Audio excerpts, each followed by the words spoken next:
পারে না। এইভাবে শতকরা হারে গড়পড়তা হারে পাশ দেখিয়ে আমাদের শিক্ষা ব্যবস্থাতে একটা ধস নামিয়ে দিয়েছে। এখান থেকে আমাদের মুক্তি পেতে হবে। আমাদের জাতিকে যদি আমরা পুনর্গঠন করতে চাই, আমি পুনর্গঠনটা এই জন্যই বললাম যে একটা ছাত্র জনতার গণ অভ্যুত্থান পরবর্তী পরিস্থিতিতে নতুন প্রত্যাশা, নতুন অঙ্গীকার অনুসারে এবং শহীদের অঙ্গীকার অনুসারে আমাদেরকে সেই আঙ্গিকে এই জাতি পুনর্গঠন করতে হবে। এখানে আপনারা প্রশ্ন তুলতে পারেন, জাতি কি আমরা নেই? জাতি আমরা অবশ্যই আছি, কিন্তু জাতি যায় সংস্কারের মধ্য দিয়ে, নতুন চাহিদার মধ্য দিয়ে, নতুন প্রত্যাশার মধ্য দিয়ে।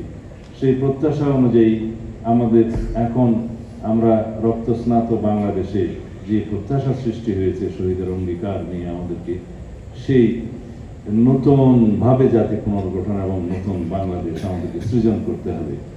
যে বাংলাদেশে আমাদের প্রধানতম উদ্দেশ্য হবে সাম্য, মানবিক মর্যাদা, সামাজিক সুবিচার, ন্যায় বিচার প্রতিষ্ঠা করা।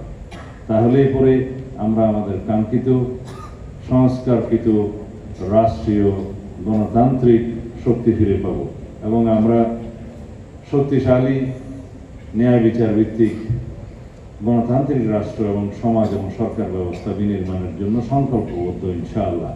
যদি আমরা সবাই ঐক্যবদ্ধ থাকি তাহলে পতিত ফেসিবাদের কোনোদিন পুনর্জাগরণ হবে না। যদি আমরা ফেসিবাদ বিরোধী জাতীয় ঐক্যকে সমুন্নত রাখি, ইনশাআল্লাহ বাংলাদেশের ফেসিবাদের কোনোদিন উৎপত্তি এবং উৎপাত দুটোটাই হবে না। আমরা যদি ঐক্যবদ্ধ থাকি, এই জাতিকে আমরা আমাদের কাঙ্ক্ষিত উন্নতির দিকে, সমৃদ্ধির দিকে নিয়ে যেতে পারবো ইনশাআল্লাহ। সেই জাতি হবে ধর্মীয় মূল্যভিত্তির উপরে দাঁড়িয়ে, সত্যভিত্তির উপরে দাঁড়িয়ে, সামাজিক মূল্যবোধের উপরে দাঁড়িয়ে এবং গণতান্ত্রিক সংস্কৃতির উপর দাঁড়িয়ে একটি শক্তিশালী রাষ্ট্র। আমরা সেই দিনের অপেক্ষায় আছি ইনশাআল্লাহ।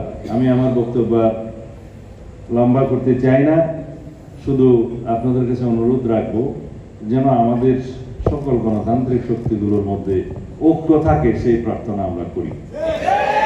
আমরা আমাদের মধ্যে যেন বিভক্তি সৃষ্টি করে ফেসিবাদকে সুযোগ এনে না দেই। সেই আল্লাহ রাব্বুল আলামিন আমাদের সেই প্রার্থনা কবুল করুন। খোদা হাফেজ। আসসালামু আলাইকুম ওয়া রাহমাতুল্লাহ।